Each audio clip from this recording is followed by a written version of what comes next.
오늘 예수님이 우리에게 주신 말씀을 보겠습니다.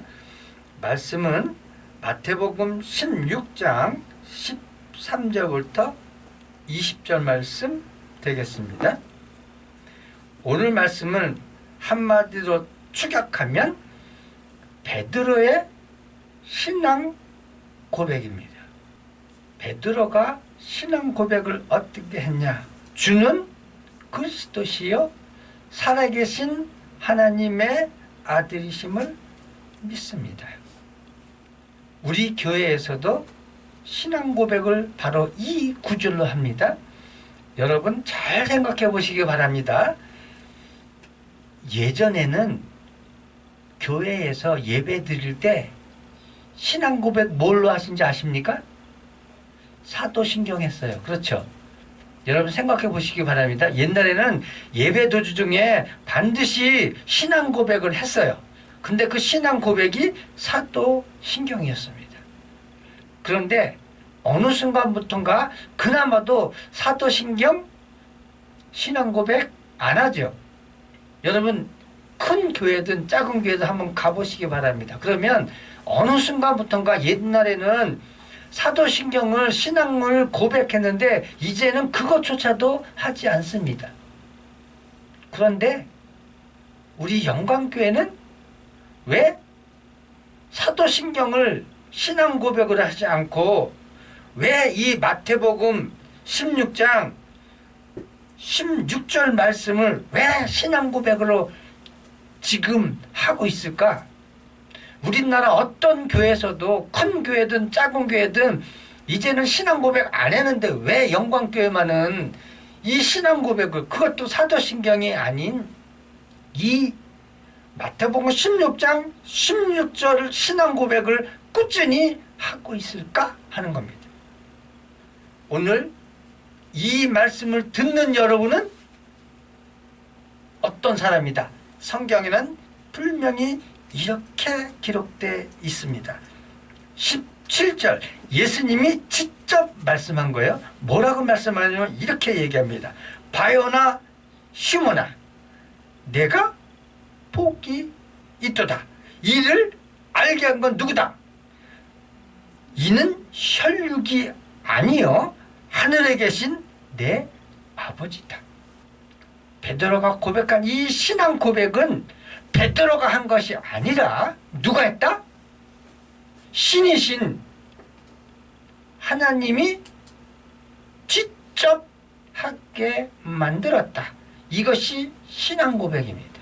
자, 그러면 이 말씀을 따라 오늘 주님이 우리에게 주신 말씀을 보겠습니다.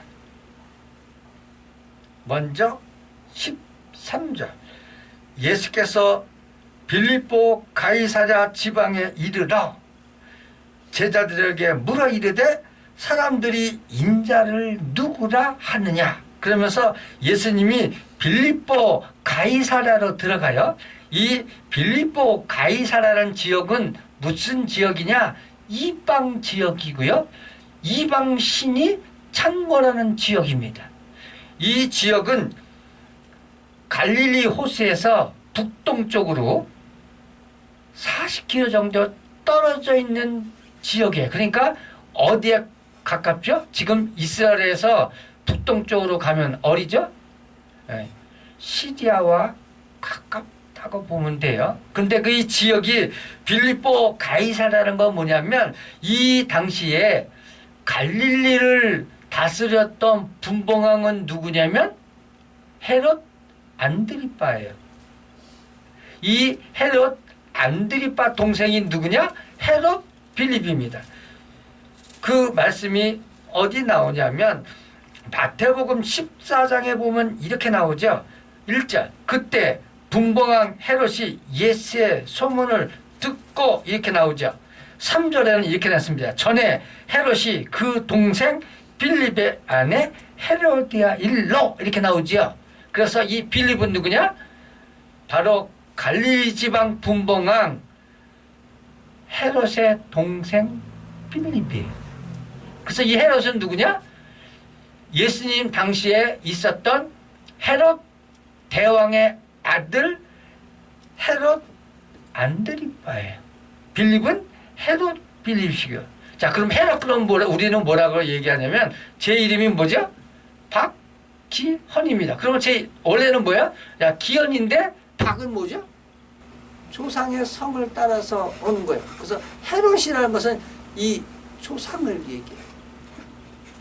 자, 그래서 이 지역을 원래 왕의 이름을 따라서 빌립보 지역인데 이 가이사라라는 단어가 왜 들어가냐면 빌립이 그 당시에 로마를 다스렸던 황제의 이름이 디베랴 가이사예요. 그러니까 빌립이 가이사에게 잘 보이기 위해서 이 지역의 이름을 빌립보 가이사랴라고 명명했어요. 그래서 이 명명에 따라 예수님이 빌립보 가이사 지방에 가서 제자들에게 이제 물어보는 거예요. 뭐라고 물어보냐면 사람들이 인자를 누구라 하느냐. 인자 그러면 이게 무슨 말이냐면 하나님이 육신을 입고 이 땅에 왔다. 그래서 사람의 아들이란 뜻이에요. 그래서 예수님이 자신이 나는 신인데도 불구하고 기적적으로 말씀이 육신이 되어 이 땅에 인간의 몸을 그러니까 시간과 율법 죄악 모든 것을 담당하기 위해서 인간과 똑같이 형상을 입고 이 땅에 왔다. 그래서 그것을 다른 말로 하면 인자라 그래요. 그래서 이제 물어보는 거예요. 사람들이 나를 누구라고 하느냐? 자, 그랬더니 이제 14절 이르되 더러는 세례 요한. 자, 세례 요한은 그 당시에 예수님보다도 더 유명했던 사람이라고 여러 번 말씀드렸죠. 그런데 이 당시에 예수님이 물어봤을 때는 세례 요한은 어떤 사람이었다? 이미 죽은 자죠. 그런데 죽은 자인데 왜 제자들이 세례 요한이라 그랬을까? 마태복음 14장에 보면 이런 구절이 있습니다. 1절 그때 분봉왕 헤롯이 예수의 소문을 듣고 그 신하들에게 이르되 이는 세례 요한이라. 그가 죽은 자 가운데서 살아났으니 그러므로 이런 능력이 그 속에서 역사하는도다. 자, 옛날에 유대인들은요 하나님의 위대한 종들은 어떻게 된다? 죽은 자 가운데서 다시 살아난다. 이런 관념을 가지고 있었어요. 그래서 이 헤롯도 예수를 어떻게 느낀 거냐? 아, 다시 환생한 세례 요한을 예수라고 본 거예요. 그런데 왜 세례 요한이라 그랬을까? 자, 세례 요한이 우리에게 말한 게 있어요. 뭐죠? 회개하라 천국이 가까이 왔느니라. 예수님이 공생애를 시작하고 처음 말씀한 게 뭔지 아십니까? 회개하라 천국이 가까이 왔다는 거예요. 그래서 종말의 때를 말했기 때문에 똑같은 사람이라고 사람들은 본 거예요. 그러니까 다른 말로 얘기하면 예수는 위대한 선지자로 봤다는 거죠. 또 하나는 더러는 엘리야라고 얘기합니다. 왜 엘리야라고 얘기했을까? 자, 말라기 4장 5절 보시기 바랍니다. 보라, 여호와의 크고 두려운 날이 이르기 전에 내가 선지자 엘리야를 너희에게 보내리니 그가 아버지의 마음을 자녀에게 돌이키게 하고 자녀들의 마음을 그의 아버지에게로 돌이키게 하리라. 그래서 내 길을 예비하라. 다른 말로 하면 회개하라. 아버지께 돌이켜라. 그 길을 닦은 게 누구다? 바로 세례 요한이었고, 그 세례 요한은 뭐다? 바로 이 말라기 4장 5절에 이르는 그 엘리야였다는 거죠. 이 말씀에 의해서 이스라엘 사람들은, 유대인들은, 위대한 선지자는 다시 이 세상에 환생한다는 것을 믿고 있었다는 거죠. 아닌 사람도 있었지만. 그래서 여기 마태복음 14장에 보면 헤롯이 아니 왜 뜬당지같이 무슨 세례 요한이라고 그래? 자, 무슨 말인지 이해가 가시죠? 여기 성경에 분명히 이렇게 되어 있잖아요. 엘리야가 하나님이 이 땅에 오시기 전에 미리 와서 그 길을 예비하리라 하는 이 말씀. 이 말씀에 의해서 세례 요한이라는 것이죠. 자, 그러면 엘리야가 어떤 자다? 그 길을 예배하고 척경을 준비하였던 자였죠. 그래서 말씀에는 어떻게 기록되어 있느냐? 마태복음 11장 13절부터 14절은 이렇게 기록됐습니다. 모든 선지자와 율법이 예언한 것은 요한에까지니. 그래서 이 요한은 누구다? 세례 요한까지를 얘기하는 거예요. 만일 너희가 즐겨 받을진대 오리라 한 엘리야 곧 이 사람이다. 그러면 세례 요한은 누구였다?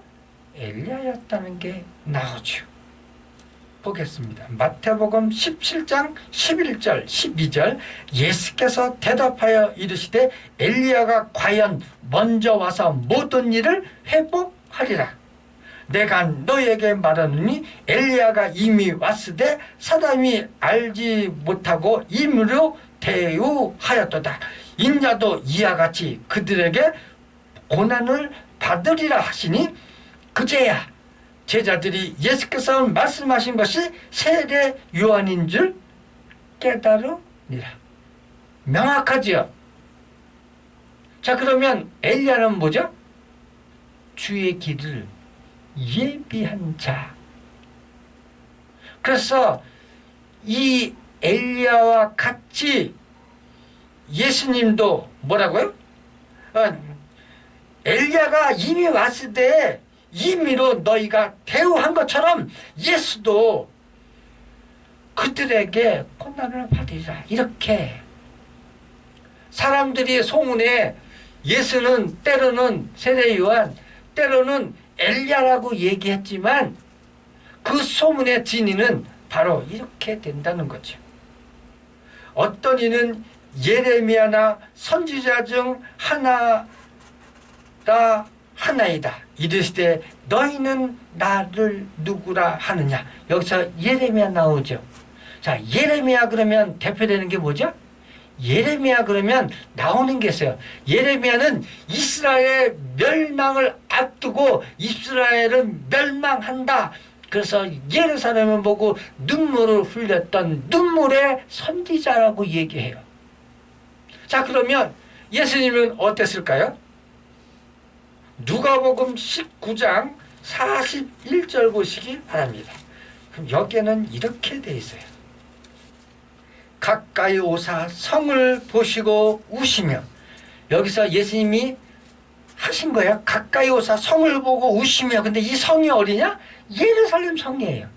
성을 보시며 42절 이르되 너도 오늘 평화의 가난이를 알았다면 좋을 뻔하였거니와 지금 내 눈에 숨겨졌도다. 날이 이를지라 내 원수들이 토둔을 쌓고 너를 둘러싸매로 가두고 또 너와 및 그 가운데 있는 내 자식들을 땅에 메어치며 돌 하나도 돌 위에 남지 아니하랴 하시니 이는 내가 보살핌을 받는 나를 알지 못함이라 함이라 하시니라. 그러면서 예수님이 예루살렘 성을 보시면서 우셨다. 예수님이 제자들에게 너희는 나를 누구라 하느냐 물어봤더니 어떤 사람은 세례 요한, 어떤 사람은 엘리야, 어떤 사람은 예레미야라고 얘기합니다. 했을 때 요 세 사람의 공통점이 뭐죠? 자, 예수의 사역. 예수님이 죽음에 대해서, 부활에 대해서 예고하고 있다는 거죠. 예수님에서 정확히는 몰라도 세상 사람들이 이렇게 바라보고 있다는 사실을. 그러면서도 이 사람들이 예수를 임의로 대접해서 나무에 달려 죽게 만들었다는 거죠. 자, 그러면서 여기 얘기합니다. 그래? 그러면 너희는 나를 누구로 아느냐?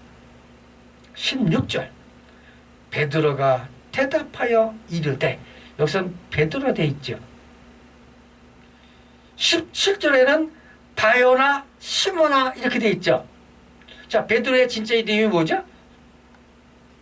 원래 베드로의 진짜 이름은 바요나 시몬이에요. 바요나, 그럼 다른 말로 얘기하면 요나의 후손이라는 얘기예요. 요나 하면 누구 얘기예요? 아니, 고래 뱃속에 들어갔다가 나온 그 요나 얘기하는 거예요. 그래서 베드로의 직업이 뭐다? 어부였다는 거죠. 그래서 원래 이름은 바요나 시몬이지만 그 이름이 베드로라고 바뀌죠. 그래서 베드로의 헬라 이름은 페트로스예요. 페트로스, 다른 말로 얘기하면 반석, 반석에서 떨어져 나가는 돌덩어리, 뭐 이런 뜻이에요. 자, 보겠습니다. 시몬을 어떻게 가르치겠나? 요한복음 1장 41절 42절 보겠습니다. 그가 먼저 자기의 형제 시몬을 찾아 말하되 우리가 메시아를 만났다 하고, 메시아는 번역하면 그리스도라.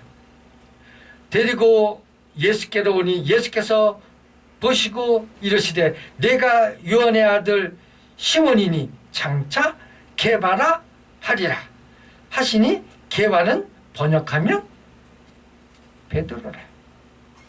자, 여기서 얘기합니다. 시몬 베드로가 대답하여 이르되 주는 그리스도시요. 자, 그리스도는 무슨 뜻이라고요?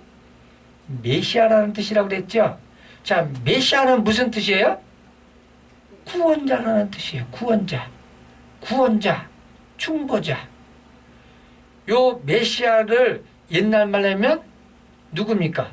여호수아예요. 여호수아를 해석하면 여호와는 구원자가 되신다, 이런 뜻이란 말이죠. 그래서 주는 그리스도시여 하면 이 그리스도는 뭐예요? 말씀이 육신이 되어 이 땅에 오신 인간 예수 그리스도를 얘기해요. 이 헬라어 그리스도라는 뜻은 무슨 뜻이냐? 하나님께 기름 부은 받은 자를 얘기해요.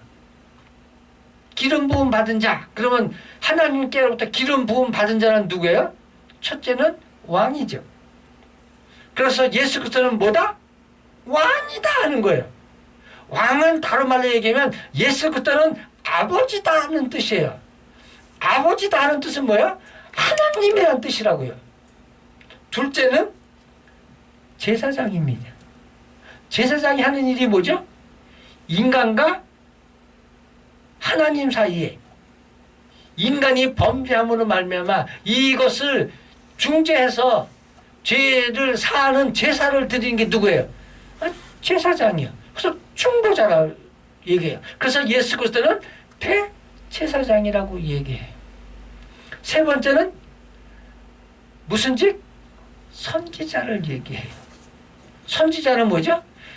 여호와의 말씀을 대언하는 자, 여호와의 말씀을 전하는 자예요.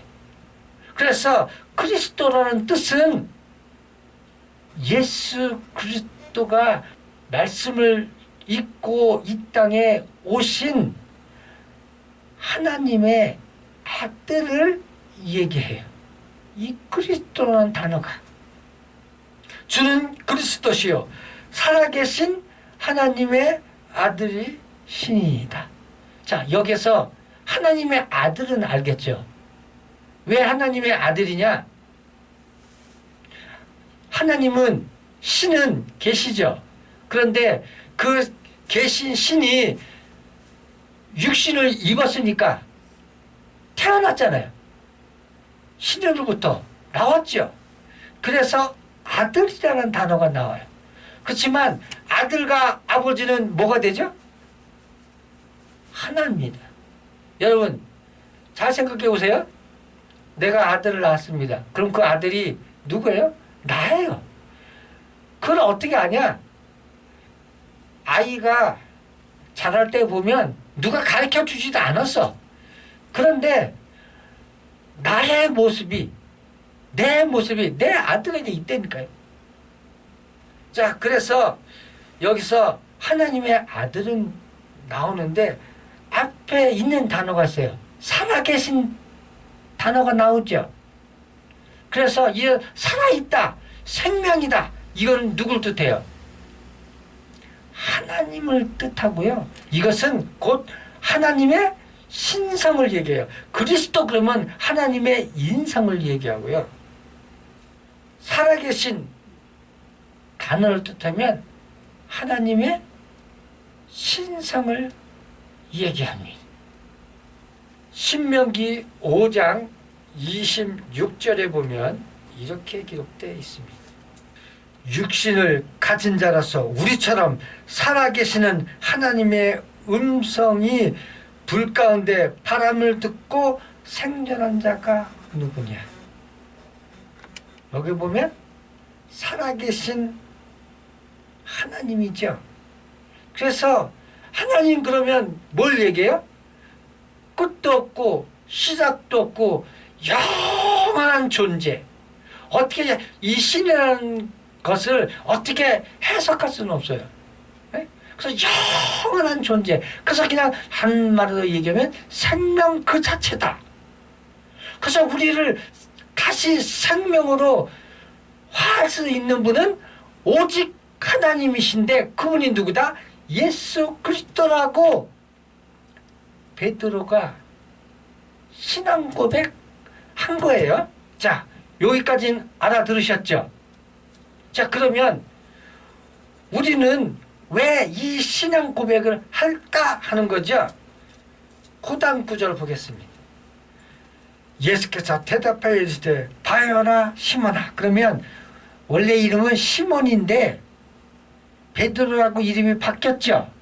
그럼 이건 뭘 뜻하죠? 자, 여러분 예를 들겠습니다. 아브라함입니까? 아브람입니까? 아브라함이죠. 원래 이름은요. 아브라함이에요. 자, 이스라엘의 원 이름이 뭐죠? 야곱이요. 근데 야곱이 여호와 하나님을 만나고 난 다음에 이름이 바뀌죠. 이스라엘. 그래서 이 베드로라는 이름을 통해서 여호와 하나님을 만나면, 예수 그리스도를 만나면 인생의 새로운 전환점이 시작된다. 우리는 여태까지 이런 의미를 잘 몰랐죠. 그래서 여기에는 이렇게 말씀합니다. 내게 복이 있도다. 무슨 복 얘기할까요? 베드로가 이 신앙 고백을 통해서 뭐를 얻었을까요? 무슨 복이요? 죽음에서 영생으로 옮기는 복을 받았다 하는 거예요. 이 신앙 고백을 통해서. 자, 그래서 이는 혈육이 아니요. 다른 말로 이렇게 이거는 베드로가 자기가 아는 그 자기가 내가 원해서 고백한 게 아니고요. 내가 머리에서 생각하고 믿어져서 얘기한 게 아니고요. 이 신앙 고백은 철저하게 하나님이 베드로가 고백할 수밖에 없게 만들어 놓은 거예요. 그 베드로가 고백한 게 아니에요. 사실은 이게 하나님이 고백한 거라고요. 그렇기 때문에 16절 말씀 보겠습니다. 내가 내게 이르니 너는 베드로라. 내가 이 반석 위에. 자, 이 반석 그러면 뭐죠? 자, 베드로가 뭐라고요? 해석하면 반석. 근데 정확히 얘기하면 반석에서 떨어져 나온 돌덩이가 베드로라는 뜻이고요. 원래 반석의 원래 의미는 뭐냐? 자, 이사야서 26장 4절 보시기 바랍니다. 성경에는 반석이라는 단어가 많이 나와요. 주로 반석이 시작되는 게 어디냐? 출애굽기예요. 출애굽기에서 반석에서 물이 나오고요. 다른 말로 하면 예수 그리스도 통해서 물을 공급받는다, 성령을 받는다, 생명을 받는다는 뜻이에요. 그게 우리는 맨날 반석에서 물 나오니까 아이 그 돌 사이에서 쳤더니 물 나왔다 이렇게만 알고 있지만 그 원래 뜻을 알면요, 반석이 무슨 뜻이냐면 이사야서 26장 4절 보기 바랍니다. 너희는 여호와를 영원히 신뢰하라. 주 여호와는 영원한? 그 다음에 뭐라고 되어 있죠? 자, 그러면 반석이 뭐예요? 여호와를 얘기한다고요. 하나님을 얘기한다고요. 그러면 이 반석 위에 그러면 자, 이 반석을 누굴 얘기한다고요? 여호와를 얘기한다고요. 그럼 여호와는 누굴까? 고린도전서 10장 2절부터 볼게요. 고린도전서 10장 2절. 모세에게 속하여 다 구름과 바다에서 세례를 받고, 이거 뭐죠? 구름과 바다 얘기하면 뭐예요? 이거 홍해 사건 얘기하는 거예요. 홍해 사건을 통해서 뭘 받았다? 세례 받았다. 그래서 성경에 보면 세례 요한이 세례를 베푸는데 저 사람이 뭘 근거해서 세례를 베풀지? 왜 그때 물로다 세례를 주지? 바로 이 성경적인 근거가 있어요. 에? 세례가 아무 때나 이렇게 아무렇게나 한 게 아니라고요. 이게 바울이었기 때문에 이 구절을 문서로 집어 넣을 수가 있었던 거예요. 세례를 받고 다 같은 신령한 음식을 먹으며 다 같은 신령한 음료를 마셨으니 그들을 따르는 신령한 반석으로부터 마셨음에. 자, 그러면 모세에게서 반석에서 물이 나온 거, 그 신령한 음료죠. 자, 그 음료를 그 당시 사람은 마셨냐? 아니라고 얘기하면서 여기 얘기해요. 그 반석은 누구다? 곧 예수 그리스도다. 그래서 우리가 예수 그리스도를 믿으면 예수 그리스도에서 신령한 뭐를 마신다? 물을 마신다. 그래서 성경은 과거의 말씀이 아니고 오늘 현재의 말씀이다 하는 거예요, 여러분. 왜 우리 성경을 믿냐? 이거는 과거의 그냥 문서가 아니고 오늘날 하나님이 우리와 맺은 언약의 그 말씀이라는 거예요. 오늘이요. 오늘 지금. 그러면서 얘기합니다. 이 반석 위에 내 교회를 세우리니. 자, 교회는 뭐죠? 뭐에 위에 세워져요? 반석 위에 세워지죠. 근데 이 반석 위에 뭐 때문에 교회를 세우죠? 바로 이 구절 때문에 세워지는 거예요. 주는 그리스도시여 살아계신 하나님의 아들심을 믿습니다 하는 이 신앙 고백 위에 뭘 세운다? 교회를 세운다. 그래서 이 신앙 고백을 한 사람은 어떤 사람들이다? 천국에 들어가는 사람들이다. 여러분, 영광교회에서 왜 다른 교회는 하지도 않는데 이 말씀을 신앙 고백을 할까? 자, 교회의 터전이 뭐라고요? 자, 주는 그리스도시요 살아계신 하나님의 아들이심을 믿습니다 하는 이 신앙의 고백의 터 위에, 그러니까 예수 그리스도는 하나님이시다, 여기에 교회가 세워진 거라고. 이게 교회의 터전이라고요. 이게 반석이라고요. 이 공동체가 뭐예요? 교회라고요. 건물이 아니라. 이 신앙 고백을 한 공동체가 곧 뭐다? 교회다. 그래서 내가 두세 사람이 모인 곳에 내가 함께 하겠다 하는 게 뭐예요? 교회라고요. 이 고백이 없는 교회가 아니라고요. 예수님의 자녀들이 아니라고요. 그래서 여기 맨밥하게 교회가 세워지는데 뭐로 세워진다? 이 신앙 고백 위에 세워진다. 그래서 이 신앙 고백을 하는 사람들은 어떻게 되냐? 그 다음 구절 보겠습니다. 이 반석 위에 내 교회를 세우리니 음부의 건세가 이기지 못하네. 다른 말로 이렇게 음부 그럼 뭐죠? 지옥 얘기하죠. 그러니까 이 신앙 고백을 한 교회 위에는 뭐가 임하지 못한다? 지옥이 임하지 못한다. 절대로 이기지 못한다고 얘기했잖아요. 자, 그러면서 얘기합니다. 내가 천국 열쇠를 내게 주니. 이게 열쇠라는 뜻이 뭐죠? 잠그면 절대 못 들어가는 게 열쇠입니다. 맞습니까? 열면 절대로 못 되는 게 열쇠죠. 그러면 베드로가 이 열쇠를 갖는 권세가 있습니까? 베드로가 한낱 인간인데 그 인간이 자기 마음대로 누구는 천국에 집어넣고 누구는 문 잠가서 못 들어가게 하고 그럴 수 있는 사람이에요?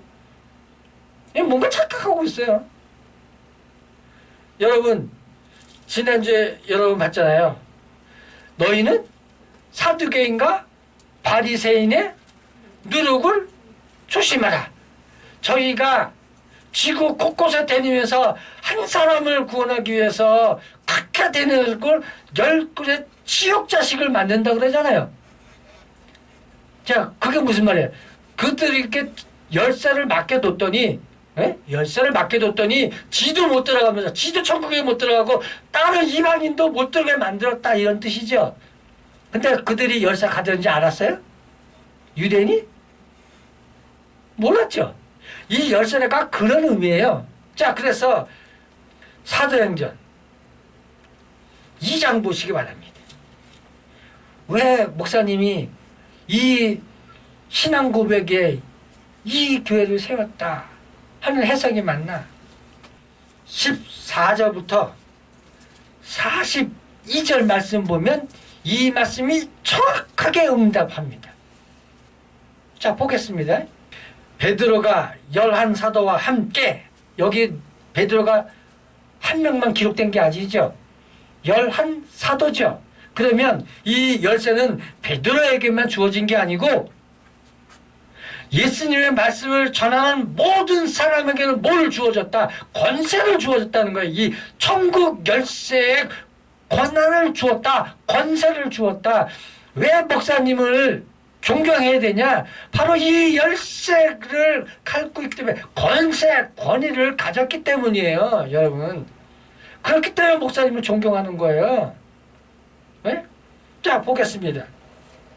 함께 소리 높여 이르되 유대인과 예루살렘에 사는 모든 사람들아, 이 일을 너희가 알게 할 것은 내 말에 귀를 기울이라. 그러면서 때는 제3신이 그러면서 얘기를 쭉 하죠. 그러면서 여기 그러죠. 23절. 그가 하나님께서 정하신 뜻과 미리 아신 대로 내진 바 되었거늘. 그 내진 바 되었는 누구에게? 예수 얘기잖아요. 네? 하나님의 정한 뜻에 따라서 6월절에 어린 양처럼 뭐 했다? 내어준 바 되었다 하고 얘기했잖아요. 너희가 법 없는 자의 손을 빌려 못 박아 죽였으니, 법 없는 자 그러면 이방인 얘기하잖아요. 24절. 하나님께서 그를 사망의 고통에서 풀어 살리셨으니 이는 그가 사망에서 매어 있을 수 없습니다. 자, 그러면서 이렇게 얘기합니다. 37절. 그들이 이 말을 듣고 마음에 찔려 베드로와 다른 사들에게 물어 이르되 형제들아 우리가 어찌할꼬? 베드로가 이르되 너희가 회개하고 각각 예수의 이름으로 세례를 받고 제사함을 받으라. 그러면 성령을 선물로 받으리니. 그럼 뭐예요? 이 신앙 고백 위에 뭐가 된다? 마음에 찔림을 받고 각각 회개하고 돌이키면 어떻게 된다? 천국문이 열려서 천국에 들어간다. 그래서 여기에 천국 열쇠를 내게 주리니 하는 뜻이 이런 뜻이에요. 에? 베드로가 자기 혼자만 이 진짜 키를 갖고 열었다 닫았다 지 맘대로 넌 들어가. 넌 들어가지 마. 임의대로 하는 게 아니고요. 베드로는 뭐다? 주의 말씀을 전하는 권위를 가졌고 그 말씀을 따라 언약에 따라 그 말씀을 전해서 마음의 찔림을 받고 그 말씀을 받아들이는 자는 어떻게 된다? 이 반석 위에 세운 교회 안에 들어오는 거고 그럼 뭐예요? 천국 열쇠예요. 천국에 들어가는 것이고 그것을 거부하는 자, 안 믿는 자는 뭐냐? 지옥에 가는 거죠. 그럼 문 닫는 거죠. 자기가 베드로가 열고 닫는 게 아니고요. 이 열쇠라는 뜻이 그런 뜻이에요. 내게 주니니 내가 땅에서 무엇인지 매면 하늘에서 또 매일 것이요. 내가 땅에서도 무엇인지 풀면 하늘에서도 풀리라. 이거를 해석을 잘못하니까 베드로가 저보고 내가 나한테 잘해주고 예를 들면 나를 존경하면 그래 넌 천국 가. 그런데 여기서 매면 풀면 뜻은 뭐죠? 베드로 뭐 한다고요? 여기 분명히 얘기하잖아요. 베드로가 11사도와 함께 소리 높여 유대인과 예루살렘에 사는 모든 사람들에게 얘기하잖아요. 뭐라고요? 너희가 잡아 죽인 이 예수 얘기한다고요. 그 예수는 누구야? 그는 그리스도시고 살아계신 하나님의 아들이시다. 이것을 믿고 받아들인 자에게 이 교회를 세우겠다. 그래서 여러분 이 교회에 나오신 거예요. 여러분이요. 자, 내가 땅에서도 무엇인지 풀면 하늘에서 풀리라 하시고 이에 제자들에게 경고하사 자기가 그리스도인 것을 아무에게도 이르지 말라 하시니라. 왜요? 예수님을 다 일러야지 사람들이 알고 예수 믿고 구원받아야 되는데 왜 말하지 말라 그럴까요? 바로 이 신앙 고백 위에 세워진 교회 외에는 다 뭐다? 우상 숭배다. 자, 그래서 이 뒤로 가면 이 베드로의 이 신앙 고백이 있고 난 다음에 예수님이 하신 게 뭔지 아세요? 21절 볼게요. 이건 다음 주에 할 건데 이제 볼게요. 이때부터 예수께서 뭐라고요? 예루살렘에 올라가 장로들과 대제사장과 서기관들에게 많은 고난을 받고 죽음을 당하고 제3일에 살아나야 할 것을 뭐라고요? 비로소 제자들에게 말씀하셨다. 언제부터요? 베드로가 이 신앙 고백을 하고 난 다음부터. 여러분 복받은 사람들입니다. 여러분 잘 몰랐죠? 예? 교회에서 그냥 예배 순서에 따라 그냥 신앙 고백하라니까 그냥 이거 다른 교회는 안 했는데 왜 이 교회만 해? 그게 아니에요. 이 영광이 이 신앙 고백에 세워진 영광교회가 주님의 은혜에 충만하게 예수 이름으로 축원합니다.